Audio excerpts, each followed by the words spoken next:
Namaste. Welcome, beautiful souls. Welcome to my channel.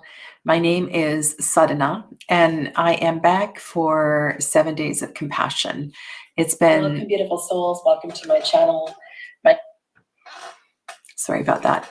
It's been a few days since I drew my 7th card, and I don't know whether I have been avoiding coming back and talking about this card or just taking my time to process.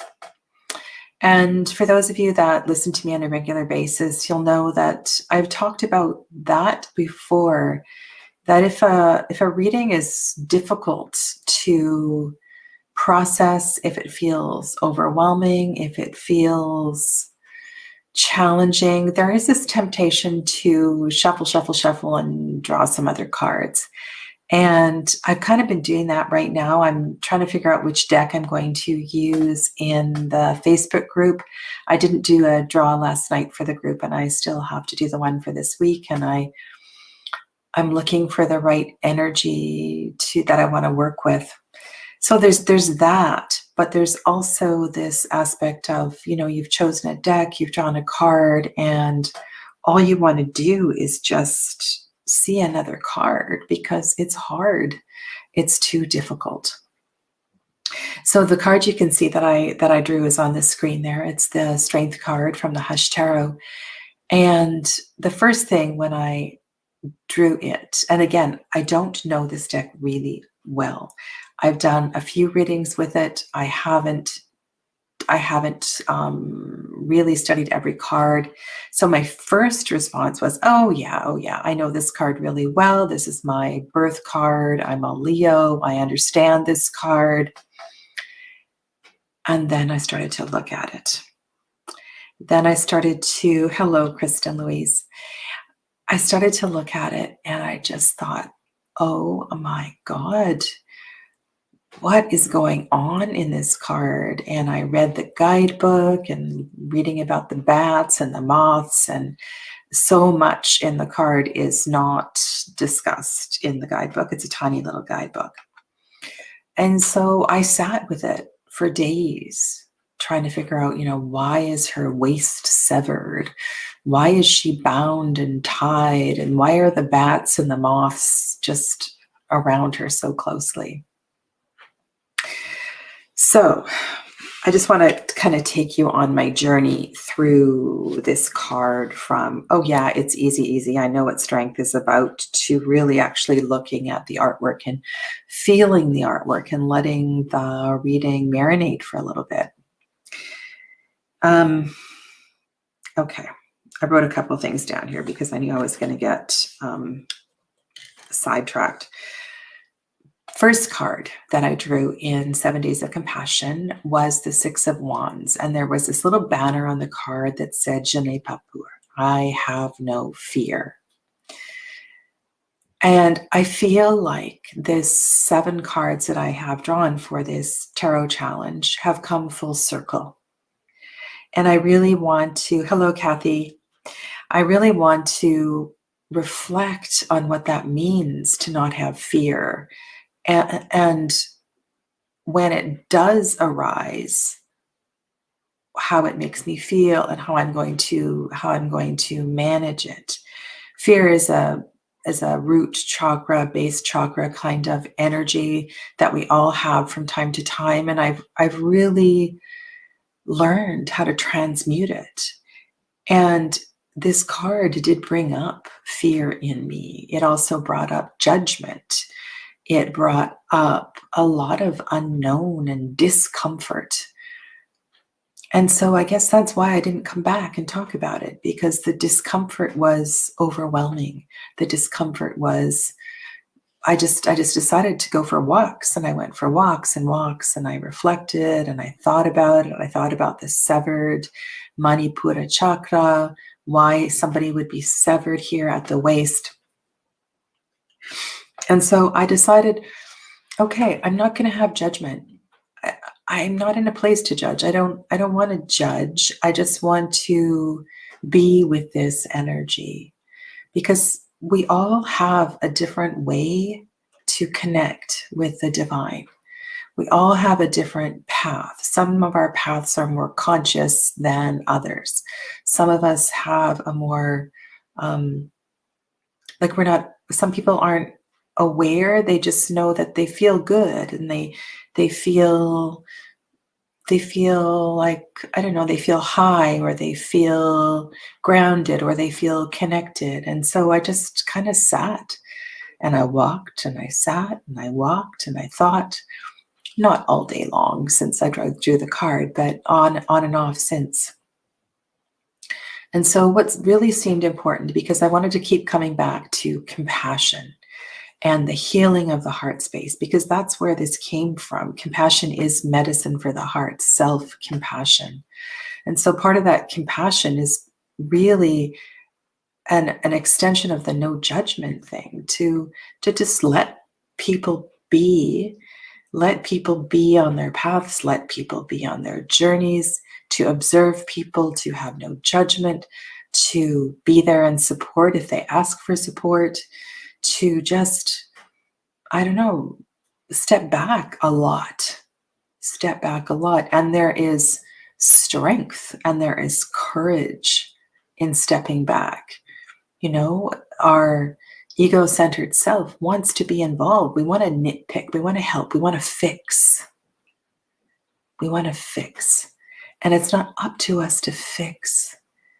You know, it's not up to us to make things better. Everybody has their own. People need to figure that out for themselves. And so this card was just so full of things. So that severed waist in this card. I want to have a look at your comments in just a second. Just let me talk about the severed waist. So Manipura chakra, solar plexus chakra, has to do with trust. It has to do with that balance of ego and trust. It has to do with control.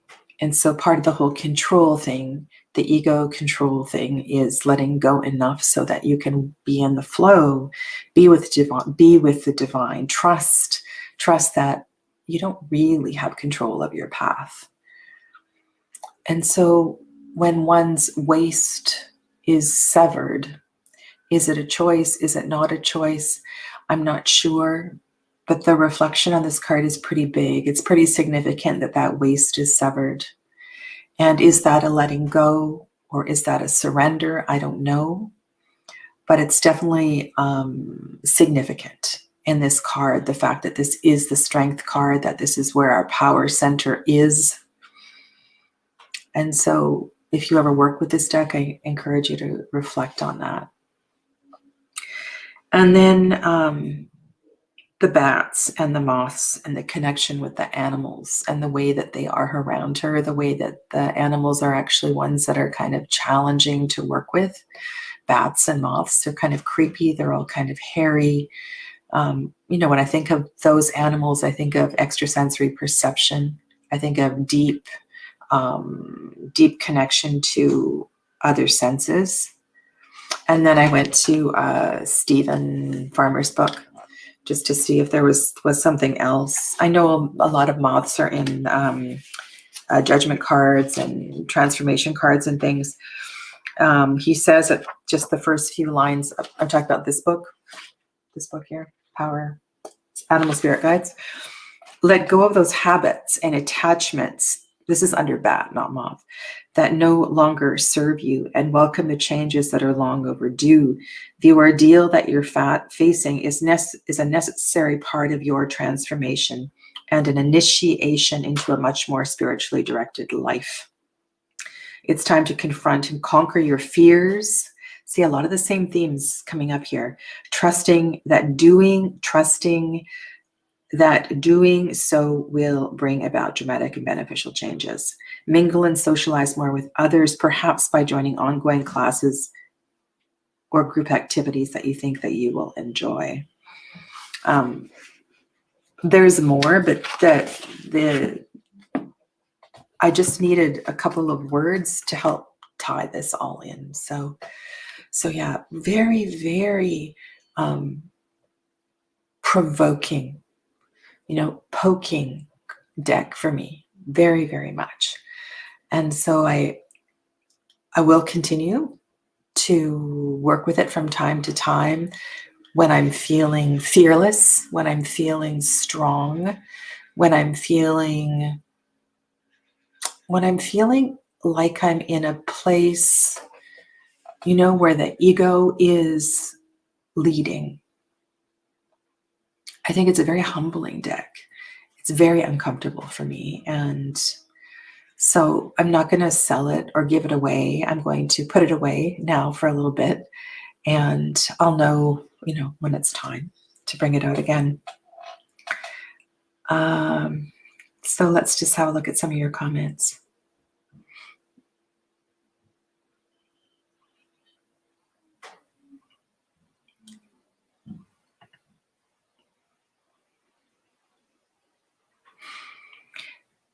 So separation between the root, sacral, and the other chakras. So not so much. So this would be at the diaphragm, so below the lungs. So when we're at that separation of the Manipura chakra, very much at the diaphragm. And so what is separated is the heart. The heart and above would be separated.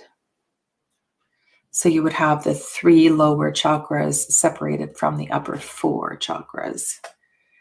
And there's something, I also thought about that too. I thought about kind of right at the diaphragm. So that means maybe she can't breathe. She can't breathe. So what does that mean when you can't breathe? I mean, there's a lot. There's so many places you could go with this card. It's really something. And then there's also that sexual connotation with the shibari, with the fact that she's all tied up. And I don't know anything about that practice. And so that was one of the reasons I thought it's really important not to kind of judge all the things that are going on in this card. So there's a lot of sexual connotations, a lot of unusual practices. There's a lot of nudity in this deck. And so maybe this is a deck for somebody that is looking for that kind of freedom and that kind of connection as well too. I'm not sure if I got that word right. Let's go to Kristen's comment.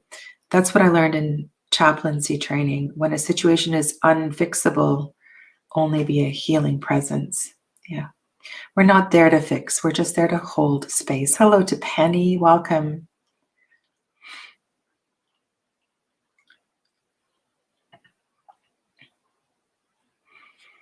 The thing that I learned about anger. So yes, anger is connected to the solar plexus chakra.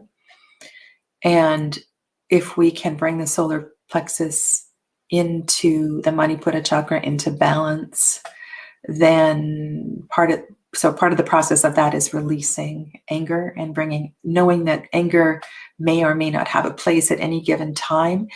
How we respond rather than how we react, and learning to understand the source and the root of that anger and not let the anger turn inward, which can manifest as depression. So a lot of people think depression is associated with the mind, but actually there's this connection with anger turned inward becoming depression. And so depression also lives very much at this place. So yeah, anger in the gut. You think of the fire of the gut, poor digestion and all of that. So definitely there's a lot of that kind of medicine here as well too. JR, oh, you did, hey? Yeah, so many things to reflect on, JR.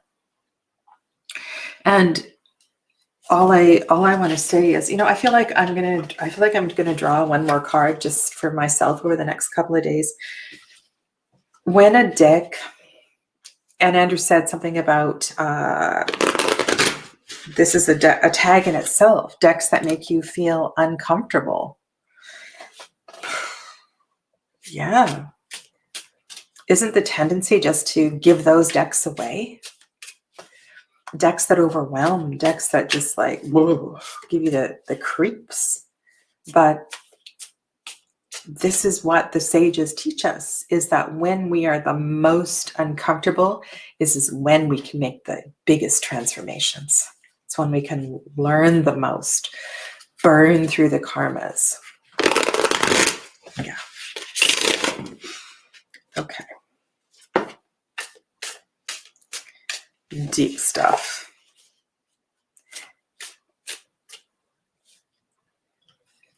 A couple more comments here. I learned chakras next to each other affect each other. So solar plexus affects the heart and the sacral. Of course, the chakras do not, we don't move through the chakras in a linear fashion. We don't purify and awaken the root chakra and then go to the solar plex and then go to the sacral chakra. It doesn't work like that. We're moving up and down all the time. Like the transformations don't happen in a linear fashion. You know, there's always, it's a journey. It's a journey. The part of the process, I mean, there's certain things that I know. One is that when you get to a certain, like, if you can get here's a very specific example. By the time you get to menopause, if you can purify the solar plexus chakra, you won't go through a lot of the issues that are associated with menopause. And I could talk about that for hours. When we get to a later stage in life, we want to be working on the heart, the throat, and the Agnya chakra, right? Younger years in life are for working with the lower chakras. And there's really something to that. Very interesting topic.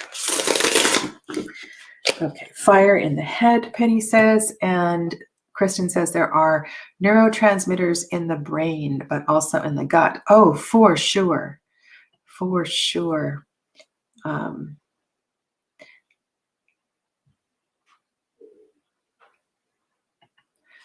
Yes. Huge transformative process. And the idea is that when we get to that point of life, we've already processed a lot of stuff. But the thing is that a lot of people don't. They avoid all the discomfort. They avoid the challenging situations. And it's not until kids leave home, until they have space, that they start to deal with their stuff. And then that makes menopause really, really difficult. So I'm just going to draw one more card. I don't know if I will be back to share it with you. I know this card. This is the card with the bird with the grenade.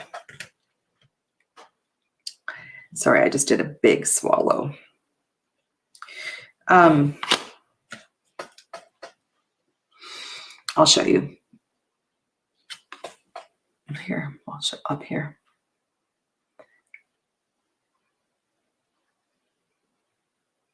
This is another crazy card. Okay. And I guess I've had this card come up before, and I've spoken to it a few times. Wow. And to me, it looks like the bird has pulled a pin out of a grenade, and the grenade didn't go off. That's what it looks like to me. But maybe I'll see something else once I take a photo and enlarge the card. There's always something in that as well too. So I want to thank you for following along the 7 days of compassion, and I will continue to monitor the tag. And I hope that some of you have the strength, the courage to do this and to share some of your reflections. I know Andrew's doing it, Well-Tempered Claire, so thank you. And I will continue to watch your videos as you upload them, as well as on Instagram. There's a couple of people doing it, and I've been following along with them. But over the next, year, whenever, there's no schedule, there's no time to do it. There's always, when we're dealing with our heart space, when we're dealing with healing, sometimes these practices do take a lot of courage. And so I want to encourage you to all find the courage to step into this compassion, self-compassion, deep reflections into the tarot, working with decks that make us feel uncomfortable, decks that provoke thought, feeling. It's good. It's really good for us. I will be back tomorrow for readings, and I'm doing kind of a larger spread, so I won't do as many readings tomorrow, but it's a spread that I have always enjoyed working with. And then I'm also going to do a mini workshop. I've had quite a few people ask me some specific questions in the Hanged Man deck series about my process, my thought process in unpacking a deck. Unpacking means, yes, unboxing and opening and taking off the cello and all of that. But unpacking, I mean, trying to figure out the heart of the deck. So it'll be kind of a long live, and you can watch it back at any point, but I'm going to try to go through step by step my process in that, especially when I know a deck is a little, it's not going to be it's not one of those decks that I can take off the cello and read right out of the box. Yeah. So that's what's coming up this week. I'm not sure what the topic is going to be for Thursday, but I will be back, of course, for my usual live on Thursday as well, too. Is there anything else in the chat? I'll just do a quick check before I sign off.